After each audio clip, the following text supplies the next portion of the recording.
Hello and welcome to Will Watches. This is Arrival. So I've seen this film before. This is more of a commentary than a reaction. When I do videos on movies I've seen before, it'll be obvious from the title. If it has commentary, it means I've seen it before. And if I haven't seen it before, it'll be first time reaction or first time watching, it'll be clear. So I love this movie. I've seen it twice, I think. And I just love how it plays with time. This art form of cinema and TV is something that they can do really well, that a lot of other art forms can't.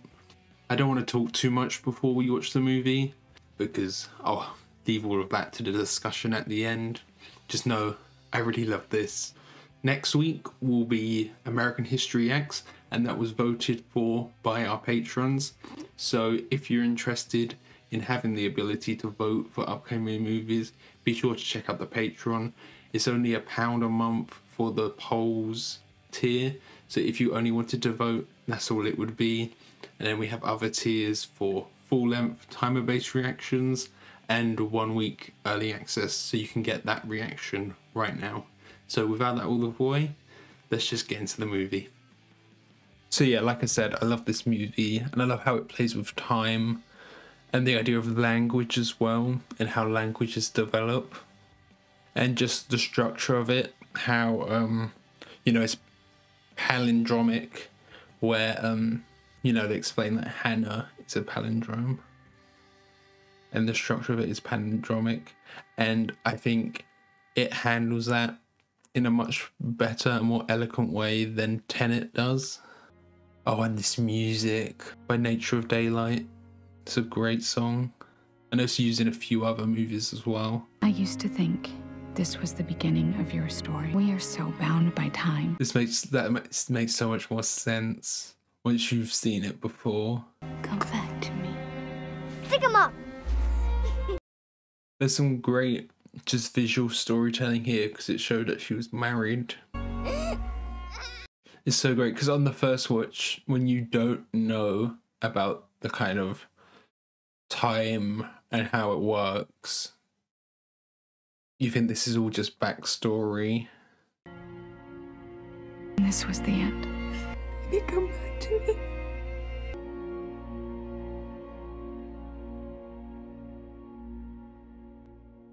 But now I'm not so sure I believe in beginnings and endings. Mm. There are days that define your story beyond your life.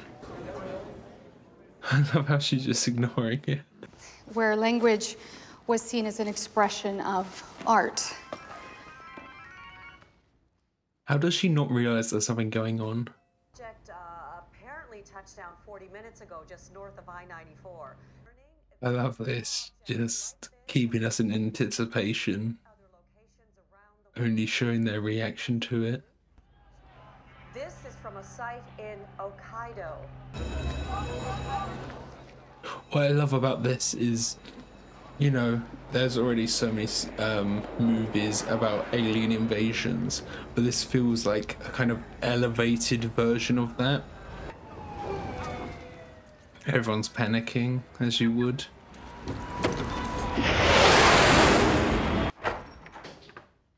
It's a gorgeous house. And great location as well. If you don't know, I studied architecture at university, so look at that view. Me? Yeah, you know me. I'm about the same. Oh, look at that shot as well, how she was kind of boxed in by the window frame. Regardless, we have a protocol for scenarios like this. I wonder if there are actual protocols for this kind of scenario in real life, and what they are. Hopefully it's not to meet it with hostility, but I feel like that could be, just because of the fear that it would cause. Yeah, no one's showing up for lessons. Why would they? Now ready, the public expects us to know the answers. Yeah. You made quick work of those insurgents. She doesn't approve of the kind of military, if I remember correctly. 2 years. Where did you come from? I How many, speaking? No, there's something about this that makes it seem so realistic. I just got chills to kind of imagine if this was happening in real life. Mal, So how would you approach translating this? It's really hard to translate something just from that. Phrases? Because it's a whole new language that you have to discover. I can tell you that it's impossible to translate from an audio file. I would need to be there to interact with them. Yeah, you have to discover the language. Like, if you wanted to translate like hand, you'd have to show your hand and point to it and say hand, and then repeat it back, you know. And then of course the aliens, so they don't even have hands. But being able to discover a whole new language is completely different than if people already know the language. You know, and they're assuming that the aliens even have a language. On sharing scientific discoveries looks closer tonight. Yeah, the world needs to work together, but that isn't what happens a lot of the time for many things. That was cool. At first you think it's like a UFO, but it's just a helicopter coming in to get her.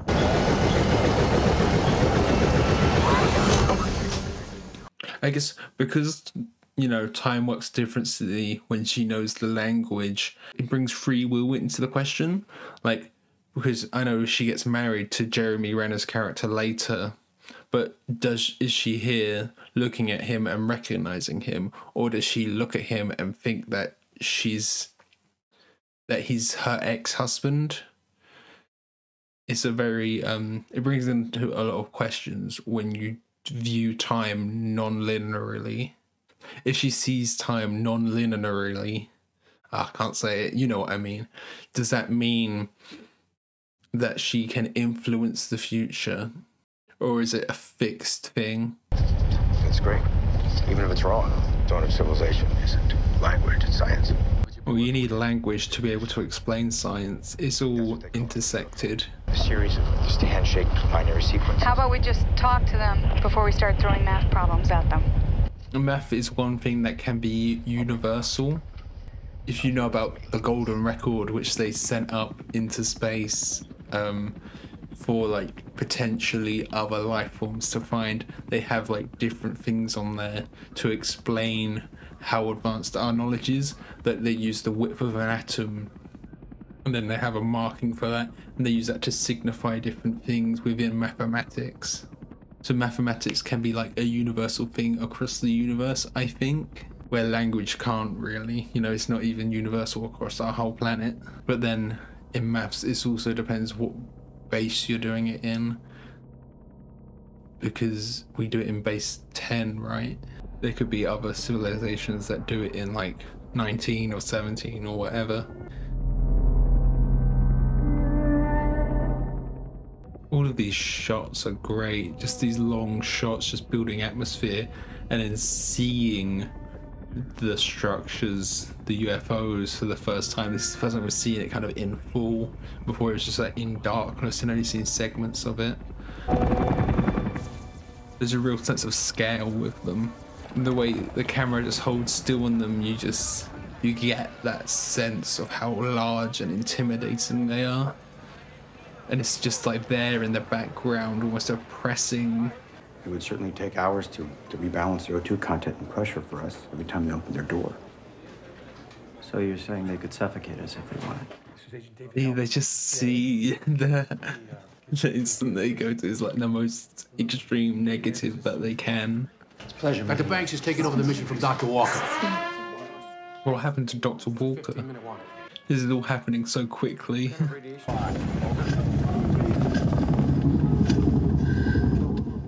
So I've only seen two Denis Villeneuve films, and I'm not sure if I said his name right. And I love how they look. There's something so interesting about how slow everything is, but it just adds a sense of epicness and scale. It's like there's a build up to things, you know? Oh, just look at that. I can't wait to see what he does with Dune as well. I haven't read the books, but I know they're supposed to be really amazing, and Warner Brothers has a lot of faith in the film because they're sending it to loads of film festivals and stuff as well. I love how simple the ships are as well, because it gives a sense of how more advanced they are from us. You know, there's no engines or anything that's visible. It's just like an egg shape, and that's it. And yet it's just so much more advanced than anything we have. And then they have like gravity manipulation and things.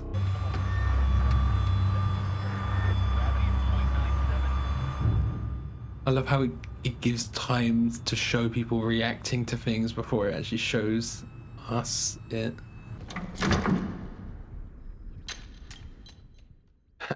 So cool. Holy fuck. That's so cool.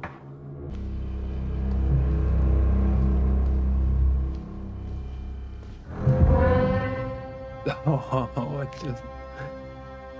the upside down as well. All of the sound design in this is amazing as well. You know, it feels so alien, and then all the noises they make as well. So much suspense just for the reveal. I'm getting chills. Just all the sound design, oh my god. And then the slow reveal out of the fog. They almost look like they could be hands for something bigger, don't they?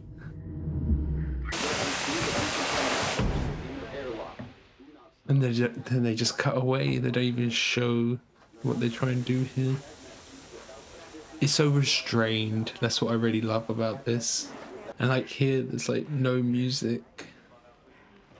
But when there is music in this, when they bring in, by the nature of daylight later on, it just, when there's silence for so much, when they start to introduce music, it makes it so much more powerful.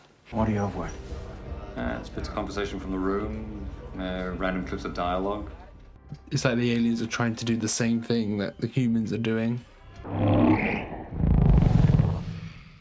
That makes me wonder if how they're writing like that, is that part of their biology, or is that some sort of advanced technology that they have? Guys, I was thought because they're like octopuses, that's kind of like an ink they're projecting out, but it might be some sort of technology that does it, or they're like telepathically controlling some sort of ink.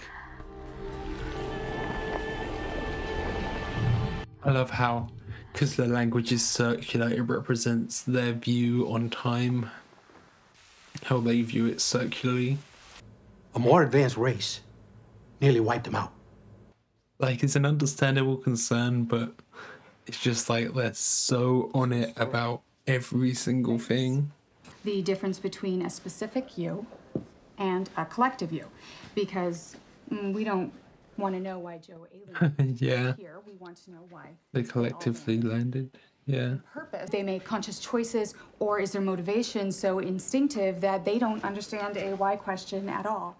And It's a long process to be able to ask that question. Louise, I am Louise. Because they have kind of arms and hands and things, pointing seems like it'd be something that would make sense to them. Like pointing to yourself. It's okay, baby. Screw it. They need to see me. No, it is a stupid move, really. Like, she could infect them with something or get infected with something. You know, there's so many things about language you have to teach. Louise. It's like he would a Ian in all capitals, but if he didn't, they'd have to explain capital letters and so many other things. And then we have names. I think those are their names. Thinking Abbott and Costello. This is because she's finally starting to understand the language just a little bit. She's starting to get her visions. Greek, hepta 7, pod, foot, 7 feet. Heptapod. I thought it was septapod, but yeah, heptapod. The heptapods leave absolutely no footprint. How do they communicate? Here, Louise is putting us all to shame. Yeah. First breakthrough. They're getting somewhere though. Their writing is semisiographic. It conveys meaning. It doesn't represent sound. They must have had a lot of linguistic experts working on this film to kind of come up with this language. Their written language has and for everything. Louise thinks it could easily take another month to be ready for that. And during all that time, the world is just waiting. I guess that's why I'm single. Trust me, you can understand communication and still end up single. You seen the jokers that we're working with? I'm glad I got you. Yeah, if it was just him on his own, he wouldn't be getting anywhere. The first photograph of the aliens goes viral. 1,000 march on Washington to protest the government's handling of the crisis. They should share all of that information publicly, just so the public feel informed. The show is called Mommy and Daddy Talk to Animals. The animals being the aliens. Hypothesis. It's the theory that the language you speak determines how you think. And it's true. It affects how you see everything. It was, Because if you don't have words to describe things, you can't think of them as those things. There's the idea of how the language around colours started to develop, because I think it's the first colours that develop words are blue, black and red. And you can't describe everything with that. And there's some languages where they don't have a colour for blue, or they don't have a colour for green, and they just call it like dark blue or dark green. They think of it as shades of the same colour, whereas in English we have distinct colours for blue and green, and how we have like the colours for brown and for orange, but really brown is just dark orange. Brown is just a shade of orange, but we have a separate word for it. And pink is just a shade of red, but we have a separate word for it. But we don't have a separate word for light blue. It's just a light shade of blue. Honor, flowers. Colonel, those are all tile sets in Mahjong. You have to understand cultures Converse with their heptapods. to understand languages as well. Every conversation would be a game, every idea expressed through opposition. Victory, defeat, you see the problem. Yeah. If all I ever gave you was a hammer. Everything becomes a noun. Do we only have Costello? I wonder what the Costello, what that is a reference to. Oh, what a shot. It's like a halo around her. Offer weapon. We don't know if they understand the difference between a weapon and a tool. Asking us to offer them something, not the other way around. It's like the first part of a trade. Yeah. There's no evidence of that. Sure there is. Grab it. The British with India, the Germans with... Yeah, but they're applying that to humans.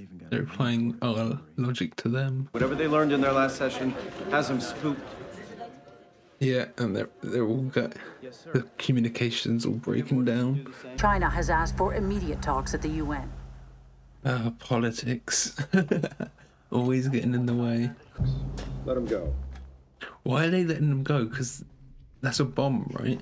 Unless they don't know that the bomb was placed there. It was like an undercover agent who put the bomb in there.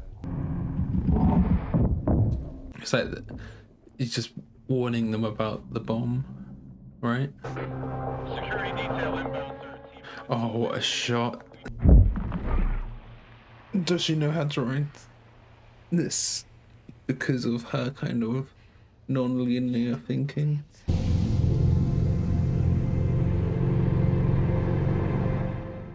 She looks almost alien there. How she was kind of blurred out. Is it a sabotage? Like a foreign intelligence has got in there with the bomb and was trying to blow them up to stop the US government getting all this information. Forgotten. Who did this? Some soldiers. I've been watching too much TV. Oh, it was just rogue soldiers. We can hope for the best, but I have orders to prepare for retaliation. Yeah, they see it as the aliens could see it as an attack. They kind of set it up earlier with the rogue soldiers, with how there was that one that was watching. It was kind of like an Alex Jones conspiracy kind of thing. Mom. Mom. Oh, this bit's really cool because it's like she's remembering the bits that are important, or the bits that are important for right now are coming to her. Both sides end up happy. If you want science, call your father. That's kind of a setup that is Ian. 0.0833 recurring. Fraction. 1 in 12. One of 12 contestants for the prize. Why do I have to talk to him? Yeah, get him out of here. In their final session, the aliens said, "There is no time. All become one. There is no time, because they interpret time differently. She saw her memory, her future memory of that coming down, and now knows to go there.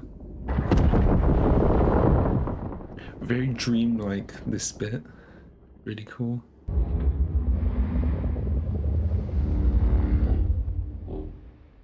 This is the first time we see them in full, because we only see kind of their tentacles, and they have this huge kind of like torso and then head. Although it's not really a head because they don't have like any features on there. Because that's all she's seen so far. Just like the knuckle. But his death process because of the bomb.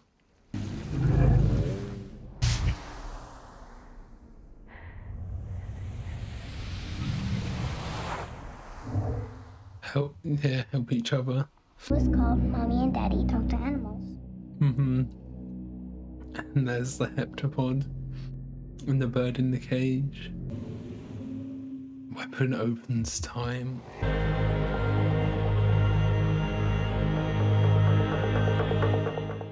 Oh, so good. I know something that's going to happen. I can't explain how I know, I just do. I guess he doesn't have the ability then. Even though he can understand some of the language, but I guess just not to an extent that she can. And your poetry and all the other amazing things that you share with the world. I am unstoppable.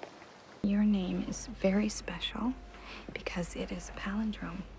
I wish I could experience this for the first time again, coming to the realization about how the language and the time works in this.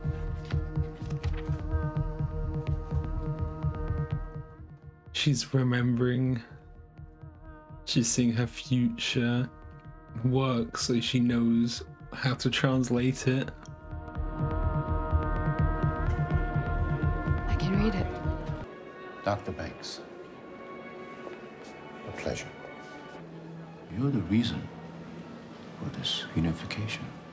Come on, come on. Whose phone is it? It's your phone, sir.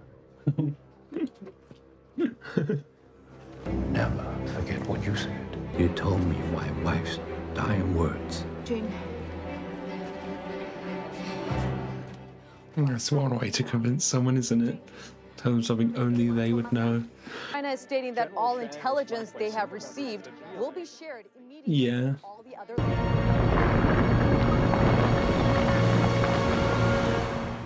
And they just, are they like fading away into fog? Yeah, so they can teleport. Wow.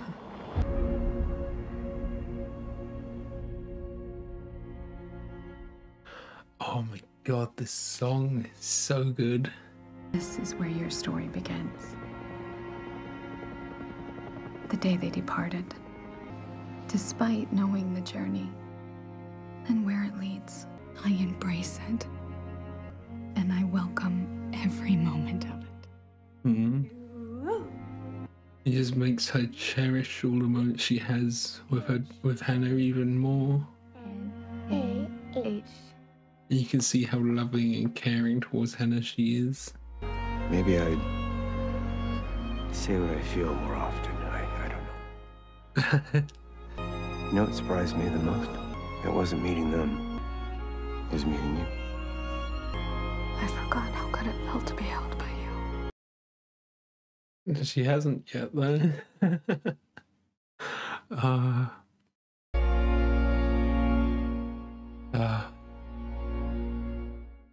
Sensational.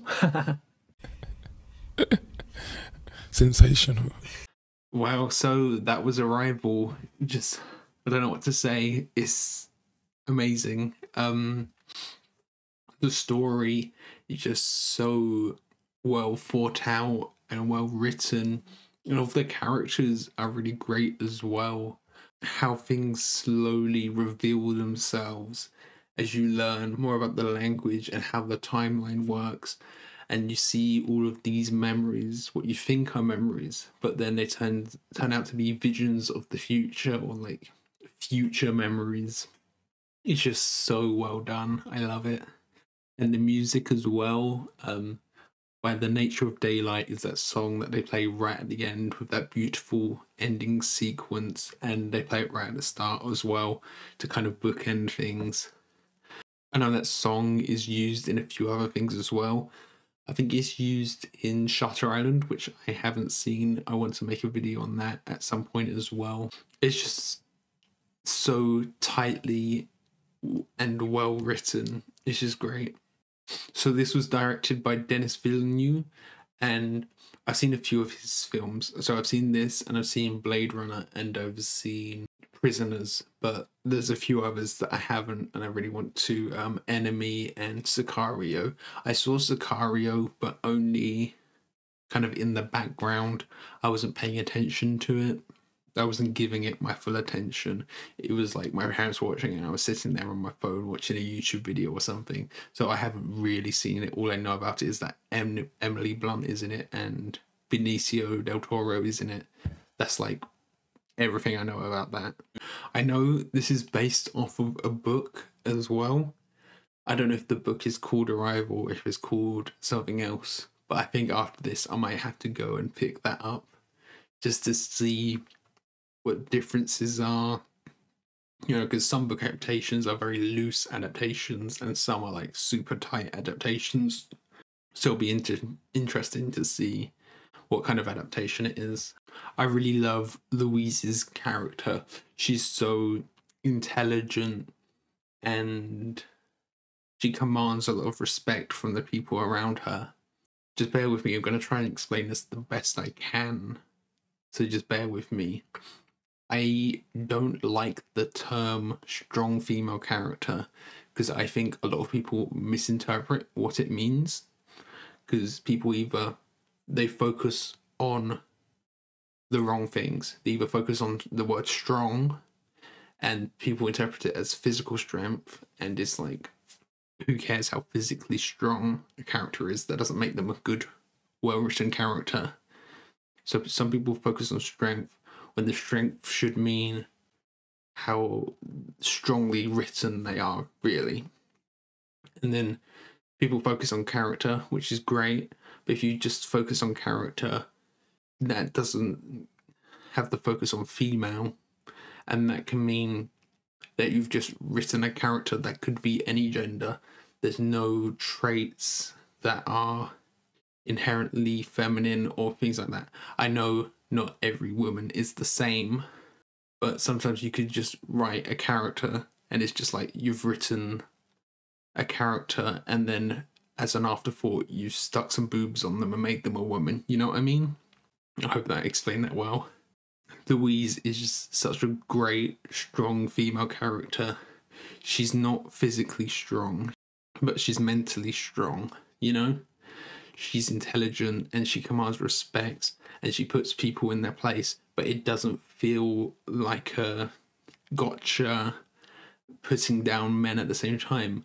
Like, she puts people in their place and is smarter than them, but it doesn't have this kind of like girl bossy kind of feeling towards it. It's very natural and I really like that about her character. She's just a very well-written woman. I think I kind of like that as a phrase better than strong female character. Well-written women.